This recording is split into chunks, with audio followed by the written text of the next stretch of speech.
ಯಾವುದನ್ನ ಈಗ ಪುರಸಭೆ ಅಧಿಕಾರಿಗಳಿಗೆ ಈ ಭಾಳ ಕಂಪ್ಲೇಂಟ್ಗಳು ಬಂದಿತ್ತು ಸಾರ್ವಜನಿಕರಿಂದ, ವಿಶೇಷವಾಗಿ ಭಾಗ್ಯನಗರ, ಆಮೇಲೆ ಫಾರೆಸ್ಟ್ನವರು, ಇದು ಯಾವುದದು ಶ್ರೀಪತ್ ನಗರ, ಭಾಗ್ಯನಗರ ಮತ್ತು ಬಿಡಿ ಕಾರ್ಮಿಕರ ಮನೆಗಳಲ್ಲಿದೆಯೋ ಅಲ್ಲಿ ನೀರು ಸರಿಯಾಗಿ ಸಪ್ಲೈ ಆಗ್ತಾಯಿಲ್ಲ, ಕರೆಂಟ್ ಇಲ್ಲ ಅಂತ ಭಾಳ ದಿನದಿಂದ ಕಂಪ್ಲೇಂಟ್ ಬಂದಿತ್ತು.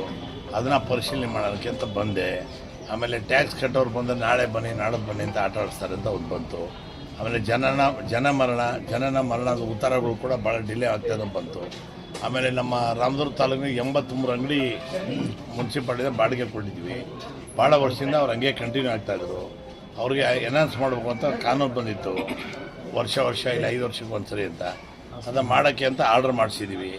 ಅದ್ರಾಗ ಅಷ್ಟೇ ಆಮೇಲೆ ಇದನ್ನು ಮುಗಿಸ್ಬಿಡ್ತೀನಿ. ಮೊದಲು ಇದನ್ನು 83 ಅಂಗಡಿಯೊಳಗೆ ಸುಮಾರು 53 ಜನನೂ ಮೂಲ ಮಾಲೀಕರು ಅಗ್ರಿಮೆಂಟ್ ಮಾಡಿ ಡಿ ಕಟ್ಟಿ ರೆಗ್ಯುಲೈಸ್ ಮಾಡಿಕೊಂಡ್ರು.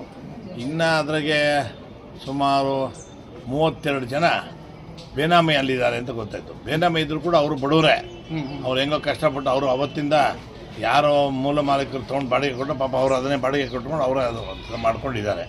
ನಾನು ಡಿ ಸಿ ಅವರಿಗೆ ರಿಕ್ವೆಸ್ಟ್ ಮಾಡಿದೆ, ಮೂಲ ಮಾಲೀಕರು ತೆಗೆದಾಕಿ ಯಾರು ಬೇನಾಮಿಗೆ ಮಾಡ್ತಾ ಇದ್ದಾರೆ ಪಾಪ ಅವ್ರಿಗೆ ಯಾರು ಪ್ರಾಮಾಣಿಕವಾಗಿ ಕೆಲಸ ಮಾಡ್ತಾ ಇದ್ರಲ್ಲಿ ಅವ್ರ ಹೆಸರಿಗೆ ಟ್ರಾನ್ಸ್ಫರ್ ಮಾಡ್ಕೊಳ್ಳಿ ಅಂತ ನಾನು ಡಿ ಸಿಗೆ ಅವ್ರಿಗೆ ಫೋನ್ ಮಾಡಿ ಹೇಳಿದ್ದೀನಿ. ಅದು 25 ಮನೆನ ಪಂಚನಾಮೆ ಮಾಡಿ ವಿಟ್ನೆಸ್ ತೊಗೊಂಡು ಇಂತಿಂಥವರೇ ಒರಿಜಿನಲ್ ಇದ್ದಾರೆ ಅಂತೇಳಿ ಅವ್ರ ಹೆಸರಿಗೆ ನೀವು ದಾಖಲು ಮಾಡ್ಕೊಳ್ಳಿ ಅಂತ ನಾನು ಡಿ ಸಿ ಅವ್ರಿಗೆ ಹೇಳಿದ್ದೀನಿ. ಡಿ ಸಿ ಅವರು ಚೀಫ್ ಆಫೀಸರ್ಗೆ ಸೋಮವಾರ ಮಂಗಳವಾರ ಮುಂದಿನ ಫೈಲ್ ತೊಗೊಂಬನ್ನಿ, ನಾನು ಡಿಸಿಷನ್ ಮಾಡ್ತೀನಿ ಅಂತ ಹೇಳಿದ್ದಾರೆ. ಇವ್ರಿಗೆಲ್ಲ ಅಲ್ಲಿರೋ ಅಧಿಕಾರಿಗಳಿಗೆಲ್ಲ ಸ್ವಲ್ಪ ವಾರ್ನ್ ಮಾಡಿದ್ದೀನಿ. ಆಮೇಲೆ ಆಶ್ರಯ ಮನೆ ಕಟ್ಟೋಕ್ಕೋಸ್ಕರ ನಾವೊಂದು ಪ್ಲ್ಯಾನ್ ಮಾಡ್ತಾಯಿದ್ವಿ.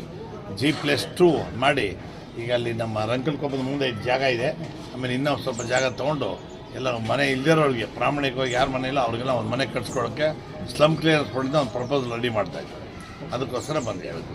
ಸರ್, ಇವಾಗ ಪುರಸಭೆ ವ್ಯಾಪ್ತಿಯಲ್ಲಿ ಬರ್ತಕ್ಕಂಥ ಚರಂಡಿ ಹಾಗೂ ಕಾಂಕ್ರೀಟ್ ರೋಡ್ಗಳು ಕಳಪೆ ಕಾಮಗಾರಿ ಆಗ್ತಾ ಇದೆ ಅಂತೇಳಿ ಆರೋಪ ಅದನ್ನು ಕೂಡ ನಾನು ಮಾತಾಡಿದ್ದೀನಿ. ಈಗ ಅವ್ರು ಏನು ಹೇಳ್ತಾರೆ, ಎಲ್ಲ ಕಸ ಕಡ್ಡಿಯಾಗಿ ಬ್ಲಾಕ್ ಆಗಿದೆ ಸರ್, ಅದೆಲ್ಲ ಓಪನ್ ಮಾಡಿಸಿ ಅಲ್ಲಲ್ಲೇ ಓಪನ್ ಮಾಡಿ. ನಾನು ಹೇಳಿದೆ, ಚರಂಡಿ ಮೇಲೆ ನೀವೆಲ್ಲ ಮೇಲಿಂದೆಲ್ಲ ತೆಗೆದು ಇಟ್ಬಿಟ್ಟಿದ್ದು ಸೈಡ್ಗೆ, ಮತ್ತೆ ಎಲ್ಲ ಸಣ್ಣ ಮಕ್ಕಳೆಲ್ಲ ಬೀಳ್ತಾರಪ್ಪ ಅಂತ ಹೇಳಿದೆ. ಇಲ್ಲ ಸರ್, ಅಲ್ಲಲ್ಲೇ ಮಾತ್ರ ತೆಗೆದಿರೋದು ನಿಜ, ಎಲ್ಲ ಕಟ್ಕೊಂಡ್ಬಿಟ್ಟಿದ್ದು, ಅದನ್ನು ಕ್ಲೀನ್ ಮಾಡೋಕ್ಕೆ ತೆಗೆದಿದ್ವಿ, ಪ್ರಾಮಾಣಿಕವಾಗಿ ಎಲ್ಲ ಕೆಲಸ ಮಾಡ್ತೀವಿ ಅಂತ ಹೇಳಿದೆ. ನಾನು ಹೇಳಿದೆ, ನಾನು ಕೂಡ ಪ್ರತಿಯೊಂದು ವಾರ್ಡ್ಗೂ ಇನ್ನು ಮುಂದಿನ ವಾರದಿಂದ ಪ್ರತಿಯೊಂದು ವಾರ್ಡ್ಗೂ ವಿಸಿಟ್ ಕೊಟ್ಟು ಅಲ್ಲೇನು ಕಳಪೆ ಕಾರ್ಯ ಇದ್ದರೆ ಅವ್ರ ಮೇಲೆ ನಾನು ಆ್ಯಕ್ಷನ್ ತೊಗೋಬೇಕು ಅಂತ ನಾನು ಹೇಳಿದ್ದೆ.